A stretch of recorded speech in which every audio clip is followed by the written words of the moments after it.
Our God is always give us a second chance. Koe o tua tau hiki ai, o kune omi, pia ne toe omi, ha whainga maari e ka te tau toro. Pia mo oni pe ne folfola ana ia. He kai tene tuku ke tau mate he moe anga hala. Ngahi mea au tau whihanga hangai mo ia he aha koe ni.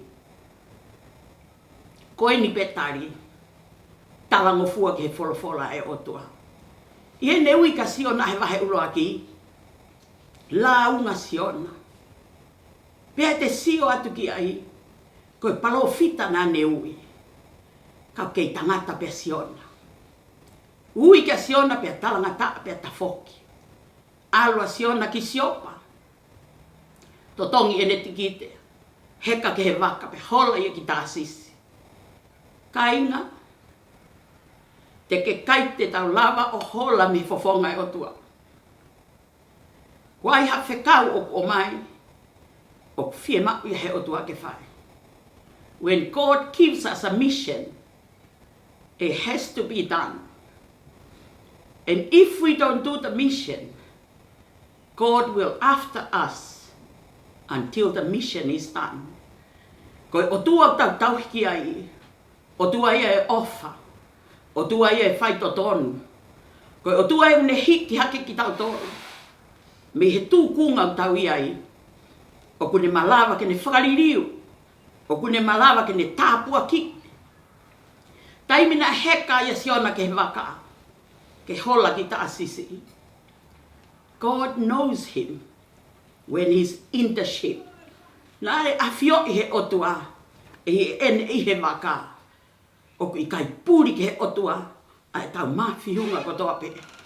He knows us when we're going out. He knows us when we're coming in. He knows our thought. O afio i he otua e tau whakakaukau. Whakakaukau a siona. I ene sio kita. I ene tae fie whakakakato. Ai whinangalo e otua. Ke alu ki niniwe. Ke tala ki e kakai. Ai mea whinangalo e otua ke whai. Koe otua o ku ofa ki a tahape. He koia ua ana mamani. He kai ke tau lava whakakalakalasi. Ke tau ofa ki he pa tau whihi ki he. Na ne ui lewa siona. Hola koe siona. Heka he waka pea alu. Alua siona mohe ana e waka. He whanonga ki tā sisi. Te tau hola mei whē me he lotolotonga e otua. Te tau toi atu ki whē. Kai ke tau puri me he otua. Taimina e awhio ia he otua. Kua whainga tā maki e waka kunau whē whanonga aki ai. Arifa sei la ke kumi. Pe koe hae mea pehea natula, kua hou natula, pea matangi, kai ke ilo pe koe hahno uinga. Makua ta siona ke kau e waka, ke ana e waka. Whaka eke siona. Ilo me iai o kola siona, me lotolotonga e otua. Kainga, hei kai te tau hola, me he lotolotonga e otua.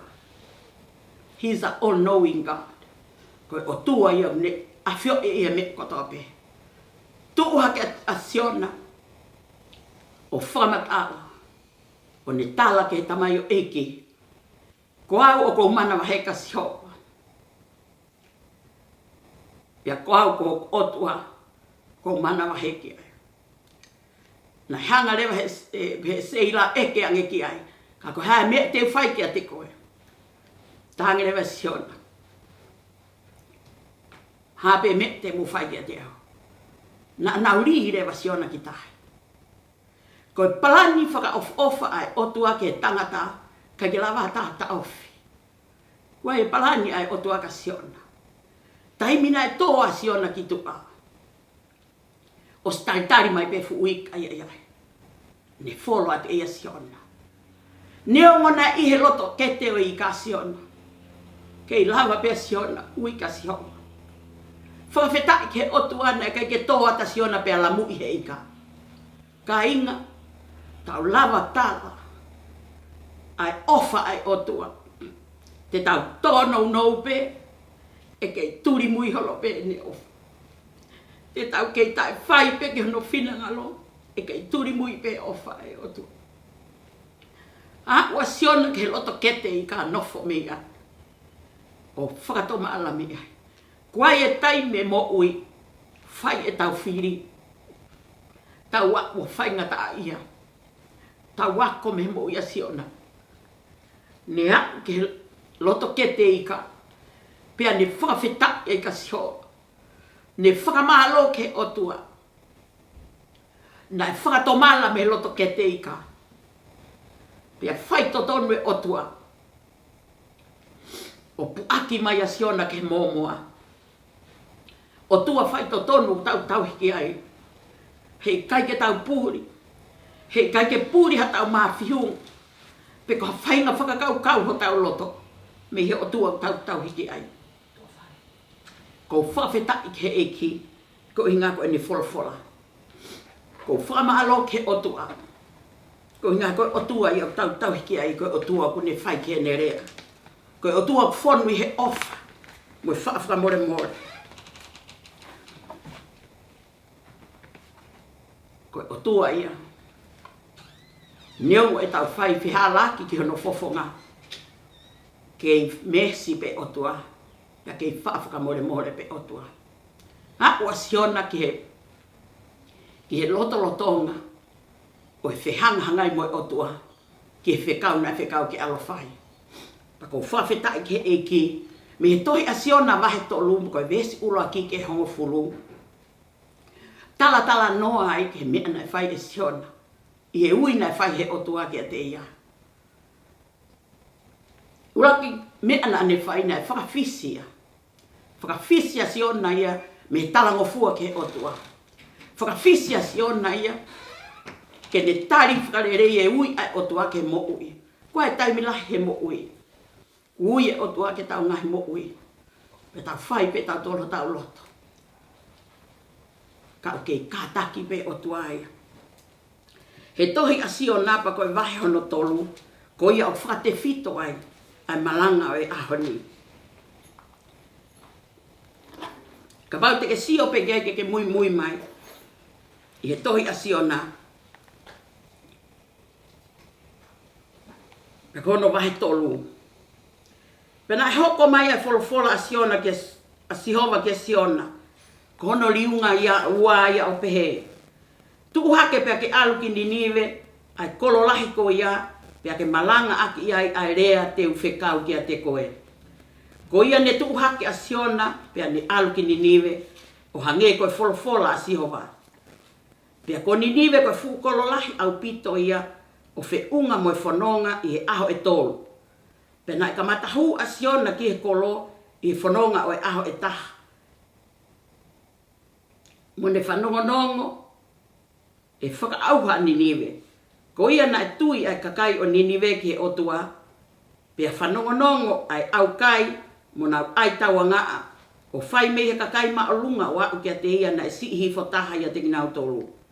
He na e omi ono whakahaki he tui o Ninive, pea ne tuu hake ia me hono nofo anga o ne to'o hono kofu tōtolo wha, mo ne kofu ak e ia ai taua ngaa, pea nofo ki lalo i efu. Pea na e whekau ke whanongonongo, mo whakaha i Ninive, ua whono ai tu i mo ne hou eiki, o pehe, oua na akamata ha mea e taha, peha manu, e tauhi, pe eha whangamanu, oua na nau kai, pe te nau inu Hawaii, kai tuku ke kofu aki ai taua ngā e tangata, pea moe manu, pea tangi whakamana waheke a sihova. Iyo koe ta whoki takitah ko toa pe, mi hono hala kovi, pea me he whakamalohi o kuio nau nima. Ko hai oku ne ilo, na ane ririu, pea whakatomala ai otua, mo ne whakatafoki atu, ai ka kaha o hono hou hau, ko uhike oua na tau auha. Pea nai a fio e otua, ke nau ngā we ko nau tafoki, me o nau ngā hala kovi, pea nai ririu ai otua, me he kovi aia na ne pehe te ne whakahoko ki a te kinau tolu, pe nai kai te ne whai ia. Whawhetai ki he eki.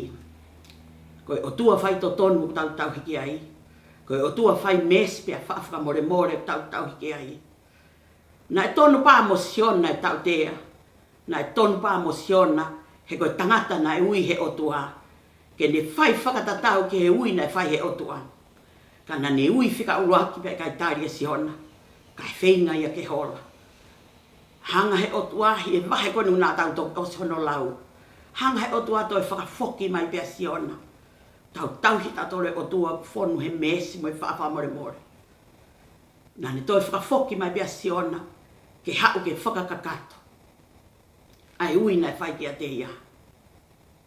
Koe ui ai o tua ke tau mo ui. He ka ke lava i hata ofi. He ka pau omi he o tua hanga au e ke whai. Ko pau i ke whakakakato. Koe mea ia nai kai ke whakatoka ngai e siona. Pea kai ke tau whakahanga. He ko siona. Koe hau ia me kakai hepe lu. Ka koe kakai koe ni. Uhanga he o tuao. O to e awa he wahe.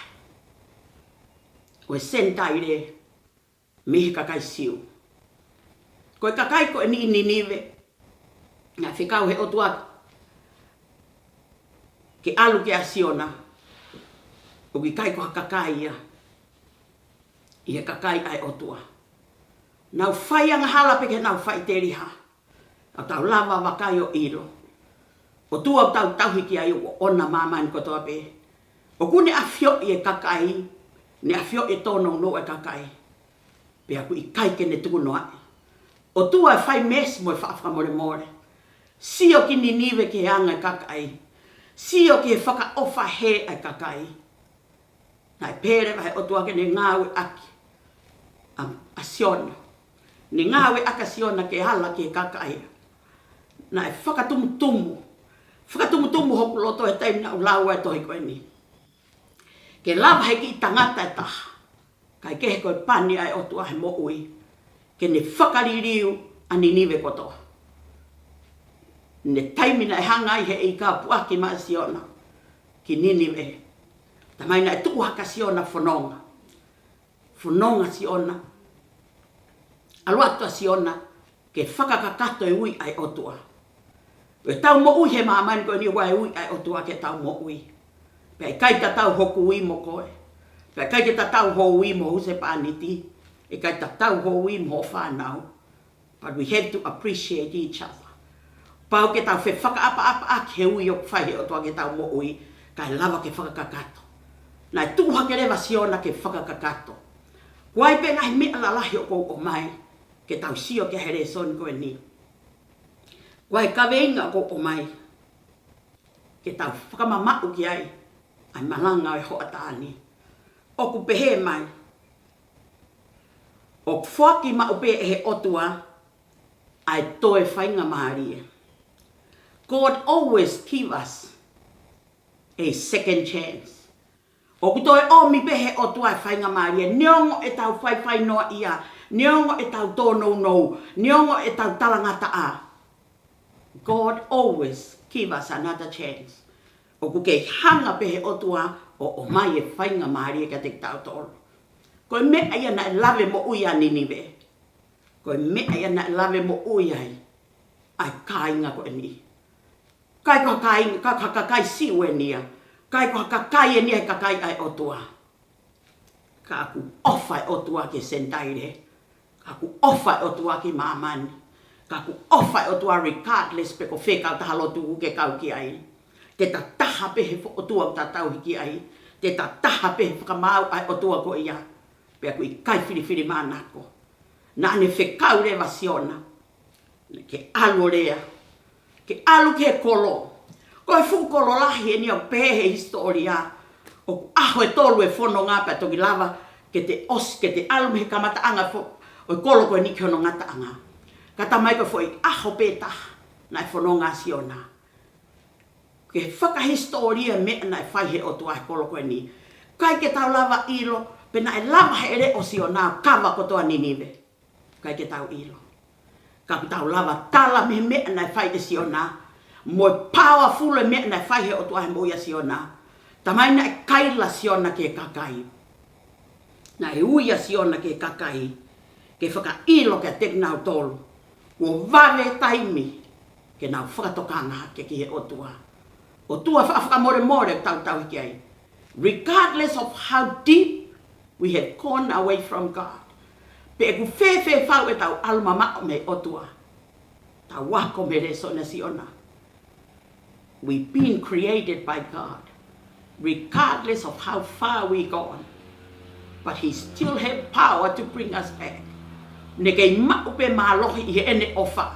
I he ene mesi. I he ene keresi. To draw us back. Ko tau monu I angaya. Tau hanga tau he otua. Opune always give us a second chance. Tau whio he maman koe ni. Wai e taimi ita tangata aia pia tafoki. Pia whehia. Pia rea kovi. Pia tawhi e whakamore more. Ka whakaari mahe re so ni koe ni. Ai me na whai he otua. Na ya wasiona ia he koe tangata pe. He gives up. He gives up his duty. He gives up to preach the word. E ai e aho. Koe kosperi ai otua ke au ki mamai. Ko ha rewa hao mea ku whai ke wholofola e otua. Ko ha e ta mea te ta whai ke wholofola e otua.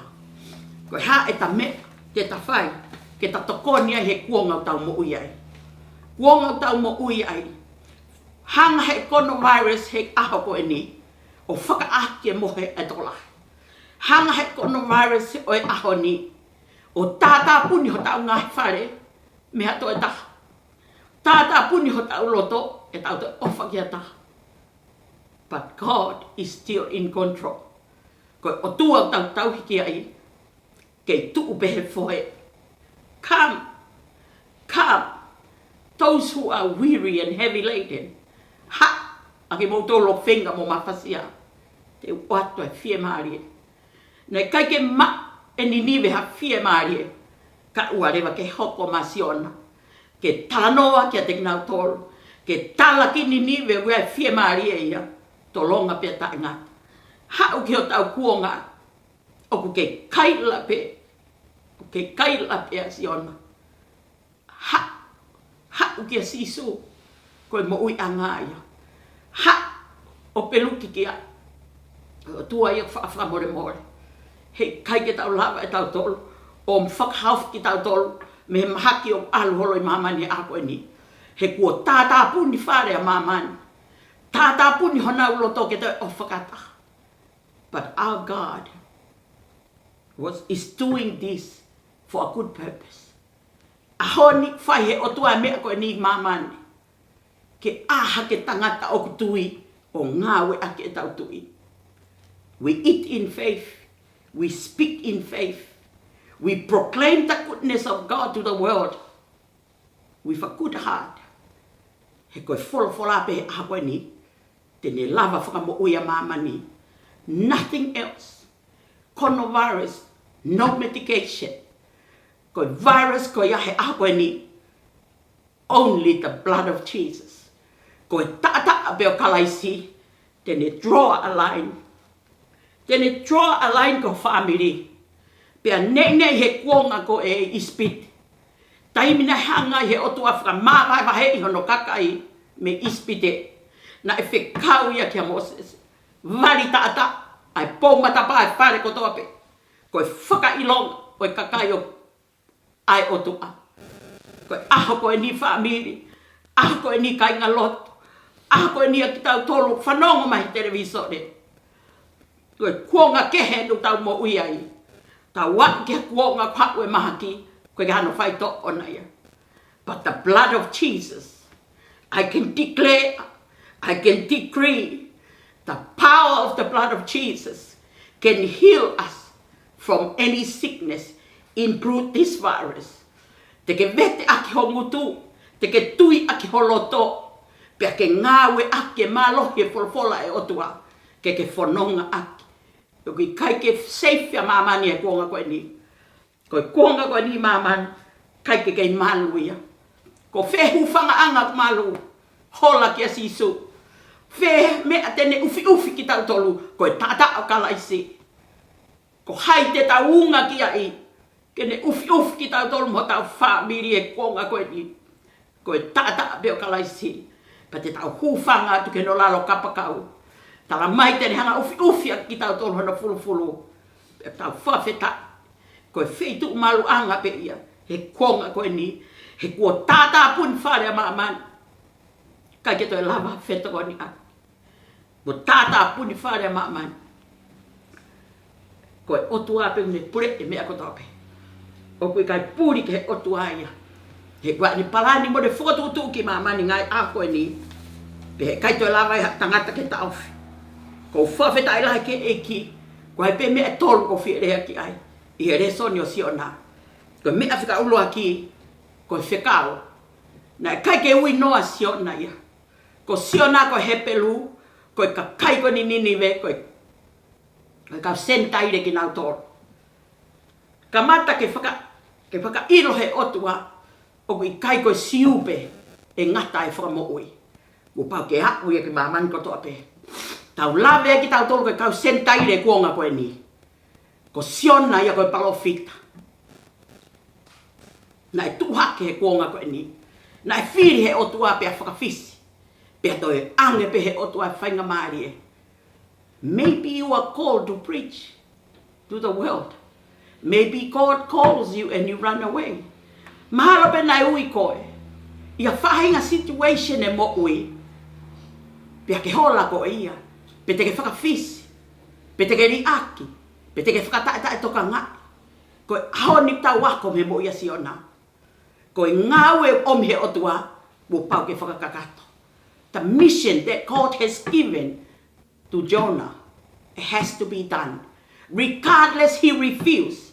Regardless he reluctant to take the word to Nineveh. But in God's eyes, it has to be done. Pako whawhetai ke otua, ko tau tangutu me ngai wheitu ke.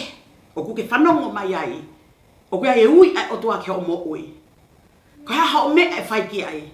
Te ke whakawhisi, te ke launga, te ke mohe moia, he kai te ke whie whai. We are being called to preach the word of God.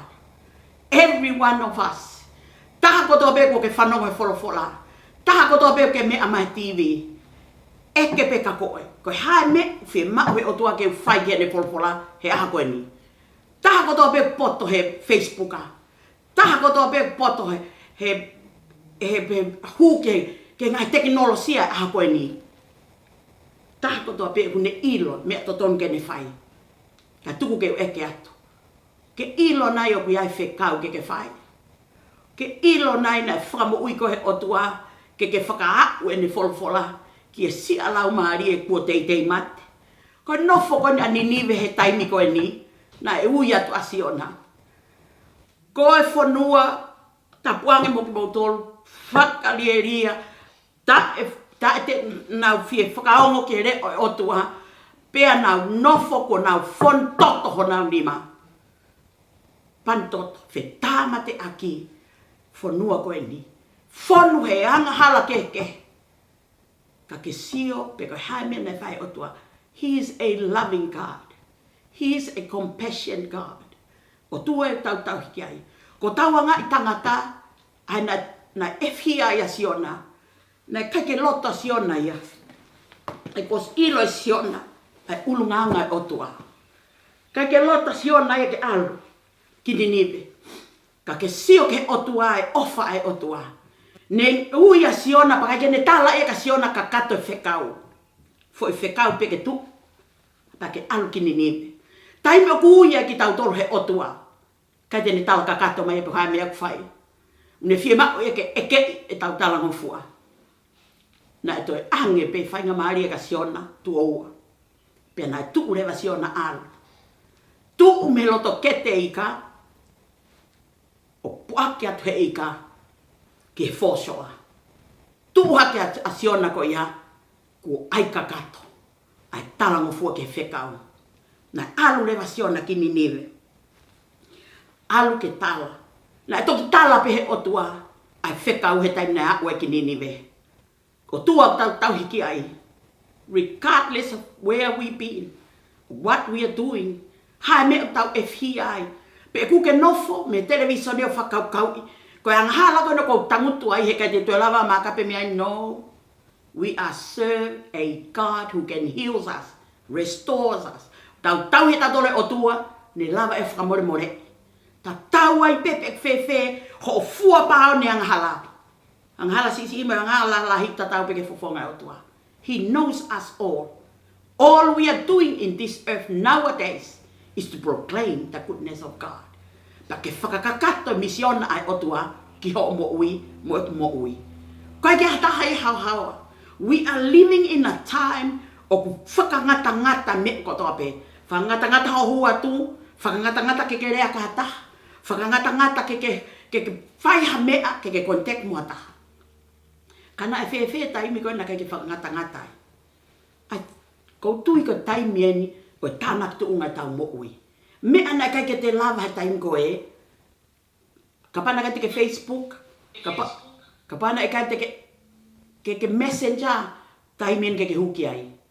Kua tata puni whetu taki e taim koe ni. E whakakakato whewhe ho tau ui. E whakakakato whewhe kau ai o tua ki ho mo ui. Oua te ke pehe o ko whekau anga peke tamai. Ko whekau anga peke whae. No. In the eyes of God, we have a mission to fulfill.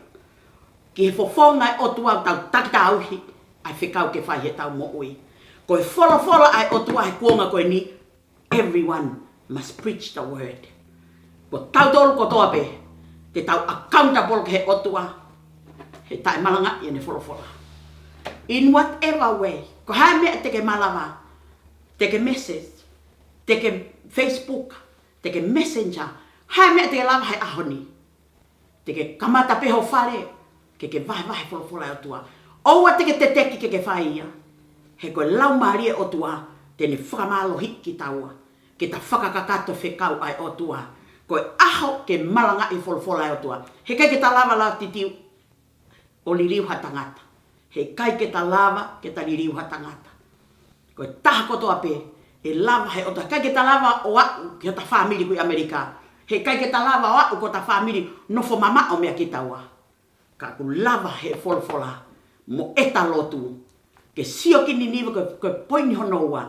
Sio ki Ninive ke mea na hoko ki Ninive. He taimina malanga ia e siona. Malanga i e siona ke kakai e na whakatoka ngai. Ko fu kolo lahi whaka uri a Ninive.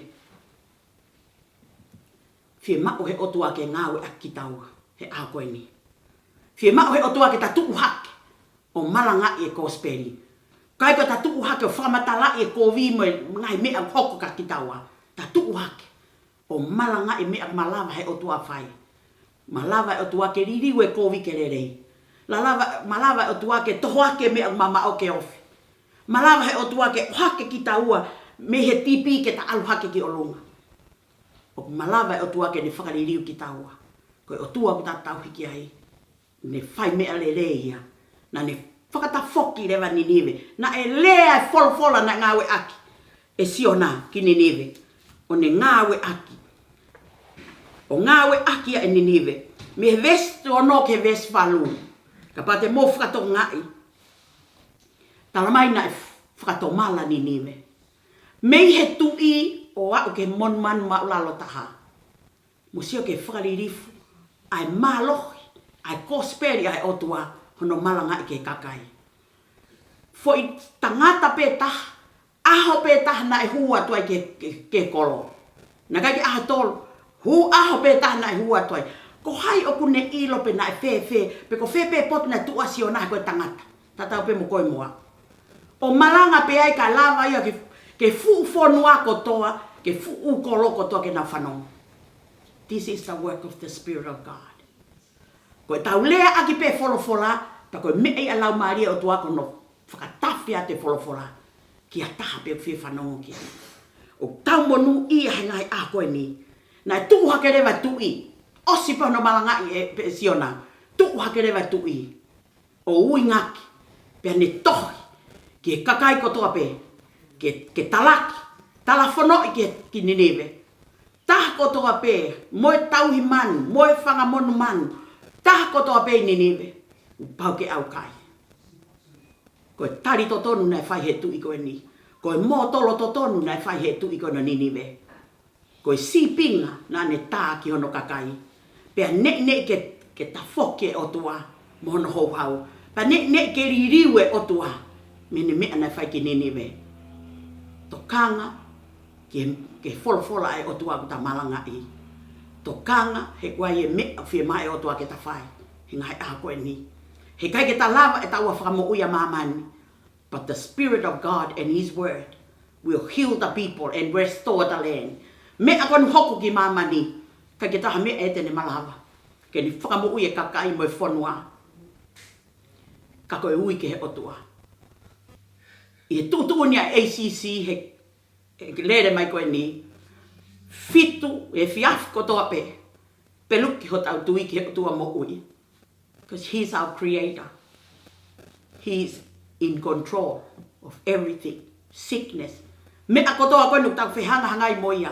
He ngai a koe ni. Koe mea ia. Ai otua tau hiki ai. He knows what happened to the world. O gune a whio e mea hoko ki mamani. Let us serve that God. Tā kotoa peo ke whanongo mai TV. Koe taimi ke tau peluki ka sihoa. Taimi ko ena peluki ka Nebukadnesa. Mo Papilone. He taimi o tā e whawhangu. Ahoni, tau peluki ka sihoa. Tuku ke rea peo tau konsenisi ka te tau tōro. Tau peluki ka sihoa. He ku kei mohu ia he alo o wha. He kune whakat, o kune hanga whakamore more. Pea tine lava o whakamo ui hono kakai. He taimau nau tafokia ki ai. Koe o tua iau tau hiki ai. Whonu he manawa o wha. Whonu he whaakātaki. Po tamai he tohi a sere mai a tolu ves tolu. Ui ka te ia pa tene taria ki tau tolu. Whaka ilo ka te tau tolu e ngahe mea lahi. Mo e ngahe mea fufu. Ke sio ki mamani ngahe ako e ni. Lele kakai o stoka koloa. Stoka kona ngahe api e uanga koloa. Ka koe otua tau hiki ai. Ko ia totonu ke tau hanga stoka. Stoka ene fola ho tau loto. Because koe fola ai otua ko ia e tolonga. O ua teke tokanga mamahi ki ha mea taha. Tokanga ki e fola ai otua ke whao ia ki loto. He ko ia tene manu i ki taua. He aho e nou. Taimi ko te tato nou ai. Ko e fola ai otua. Tene whakawhie maari e ki taua. Ko e fola ai otua. Tene whakamākona i ki taua. Ko e ke mo ui e tangata ia he mea toko ni. He māpe. Mo ui e he fola. Ko e aho ke tau tuku hake. This is a time to arise and shine through television, through Facebook, through Messenger. Peka hape whaahinga teknolosia o ke kau ki ai. Let's start from today. Ke tau huatu, ke ngahi me au tau kau ki ai. He teknolosia. Tala ki mamani. Ai rei lahe o tua tau hiki ai. He's still in control. O kai ke pre ia mamania e puta. O kai ke pre ia mamania ia whainga mālohi o hakau tau. Pure ia mamania e o tua ko tau hiki ai. Our God is our creator and healer. Our God is the one who hear us and answer our prayer. Koe aho e peluke tui ke o tua. Koe aho e tūlolo. Koe aho e whakaaki ho to whamiri. Ke tau unu ke ofi ke o tua. Tamai ke tau unu atu pe ai unu mai. Pa tene whamo ui ki tau tolo. Tamai ke tau ui ki ai pa tene taria ki tau tolo. Whawhetai koe o tua tau hiki ai. Tau hako whaka osi ake vese hongo fulu. Koe tohi asiona. Vese hongo fulu o pehe. Pena awhio he o tua ke e nau ngāwe. Ko nau tafoki mo nau ngāhi hala kovi. Pena e ririu ai o tua me he kovi. Aia nā ne pehe tene whakahoko ki a te nau tolu. Pena i kai tene whaia. Tafoki o tua. O lolo hono whinangalo. Ke uinga hena ta foki a Ninive. O foki ke o tua he lotu mo e au kai. Ke loto lavea mo ma fesfesi he kai tai tokai. He o tua. Fefe ahon. O peluki ho tau tui ka hai. Fefe ahon. Ko hai o vete ho tau ngutu. Tene lava whakahawh ki tau tolu. Fefe ahon. Ko hai mea ta vahe ho ta whamiri. Ke whakaloto lahi ia e nau tui. Koe ngai aho koe ni. Taimi pena e awhio ia he otua. Ko tu whakatahe tu I mono kakai mo mea mo ui kotoa pe whanua au kai mo loto. Na e lolo le vai whina ngalo e otua. Me mea kovina ne palani. Mea na ne e me whakamau na e amanaki ke ne whai ki Ninive. Ne whakatafoki le vai hau. Ka ne tāpua ki. Ka ne tāpua ki e kakai. I he loto ofa e otua. Na e loto mamahi. I e vahe paa. Na e loto mamahi tangata tala whekau ai otua. Na e loto mamahi a siona. Ka inga. Ka koe tala whekau koe. Koe tala whekau hau. Toka ngana ai ha aho tau tatau mo siona. O omihe otua e whekau ke whakamo ui hono kakai. Pea tau toe ita ki tau tolu hono whakamo ui he otua. Whie lau hono tala mai he tohi a Isaia nimenima. Ko ho tau hala, koe koe hala ia otua. Koe tau whakakaukau, koe koe whakakaukau ia otua. We are serving and compassion God. O tau tauhi ai otua o ofa. O maalunga ofa ai otua, I he whai kovi mahatahaka kita. O maalunga ofa ai otua, I ha mea tau whehanga hangai mo ia he moi koe ni. Koe ofa ai otua, ne ufi e tō no a Ninive. Koe ofa ai otua, o kuni hanga ufi, e tau whetau no a ki koe kaukaristia. Koe ofa ai otua, o kuni hanga ufi, a mea makasia he tau mo ui whakatauta. Let's arise and shine. Tu ke tau tuhake, o hange koe whekau na talaka siona. Tuhake pake alu ki Ninive, o e aho kohe ni kaukaristiane. Ko hae mea te ke tuhake mo ia.